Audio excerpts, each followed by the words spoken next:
Hello, ladies and gentlemen, it's me, John, aka Astro Comics, and today we're doing a new comic book review. Today we're reviewing what's wrong with me, Captain America: The New Deal, written by John A. Ribber and drawn by John Cassaday. Now, this comic does touch some pretty serious topics, including 9/11, the September 11th attack. So if you don't like that, don't watch this video. But if you do want to stay around, sure. So this comic itself is part 24 of the Marvel graphic novel collection. The next comic coming out on the 20th of January, that's near my birthday, is Wolverine by Frank Miller and Chris Claremont. Now, I'm not going to get that one because I already have it. I reviewed it a pretty while ago. It was one of my first videos that you should check out. So, no, I'm not going to get that. So, it's probably going to be a while till we do a new comic book review. First, I want to go over the cover art. Here we have Captain America standing. This is the most American picture that I've ever seen. You have the eagle behind him. You have a shield. You have the flag of the United States, which kind of makes it look like the Imperial Japan flag. And he's standing here. It says, "Liberty, Justice for All." That's a pretty cool little motto. I agree on that. And I'm not even American. Here inside, in the bonus content, we have an alternative cover art, which it's simplistic, but I think it goes extremely hard. I really like it. And over here, I don't know if you guys can see it clearly, but we have a few more cover arts for more issues, and I think they look pretty good. You can't see them clearly, but if you read the comic, you'll see them. So this comic book was released, I think, around the first anniversary of 9/11, and it basically follows what Captain America was doing during and after the 9/11 attacks. So the comic opens up with him at the destroyed Twin Towers, searching through the rubble, hoping that he'll find someone. And the art here is really gorgeous, and it's mostly a gray color palette, which I think really fits the whole atmosphere. And there's not really a lot of dialogue, which also really fits it. Just silence, because it's sad. So later, Captain America is assigned to go to a little town. I think in the fucking middle of the United States, because it was taken over by a terrorist group, not Al Qaeda, I think, and it's led by a guy called Faisal Al-Takir.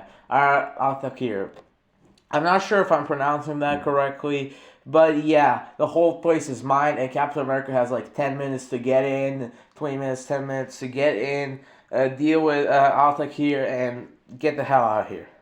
And when Captain America is in there, there's a lot of things that are revealed to him. Like there's this little thing that that Nick Fury gave him to put around his neck, so they'll know if he dies. And Captain America sees that the terrorists are wearing it too, so he's like, "What's going on?" He can't even trust anyone anymore. Later, we also see Captain America going to Germany, and he's even ambushed there by the terrorists. This war on terror, it's not only going in the United States, it's all around the world. And Captain America is, what's giving people hope to actually fight terrorism. Overall, I enjoyed the story. It's a pretty lengthy comic, probably took me 2 hours or so to finish. I really enjoyed it, but now it's time to talk about the art. When we open up the comic, the first thing we see is Captain America here flying down in flames as the American flag is wrapped around him. A very crazy thing to start the comic. Here we have some artwork. I think it's really good. Again, the dialogue in a lot of the scenes is minimal, and I think it matches the vibe. And Captain America is really drawn nicely. Like you can see the emotion on his face a lot of the time. And there's a lot of times when you can't even see his face due to the darkness, and I think it really makes the situation way more serious. Like here, for example. Here is another similar one. He doesn't even say anything. You can see he's serious as fuck. I like this panel, which is very large, and he's just fighting these terrorists. I think it looks really good. So yeah, overall, I like to thank John Cassaday because he gave us some amazing artwork. And sadly, I learned that he passed away on the 9th of September last year. And I learned that while researching, and that's just horrible to learn, but he was a really good artist. Same can be said about John A. Ribber for the writing. He's also a very good and serious writer. I'm not sure what he's doing these days. I don't think he even makes comics anymore. Now, when it comes to the bonus content, I don't think we really have much to look at. Again, it's mostly just John A. Ribber's thoughts on the September 11 attacks and how they influenced this comic. Here we have some panels that I think look really good. Here again we have those cover arts. Now I can show you them a little bit better. There's this one guy and this one. I don't know if I can find. He looks a lot like Doom guy from the original Doom. I think that's fucked up to say. I don't know who those people are. Probably victims of like 9/11. That's fucked up. What's wrong with me? We got Captain America here. And we got some origins about him, some early artwork. I don't know who this little shitbag is, but he looks fucking stupid. I'm glad he isn't there anymore.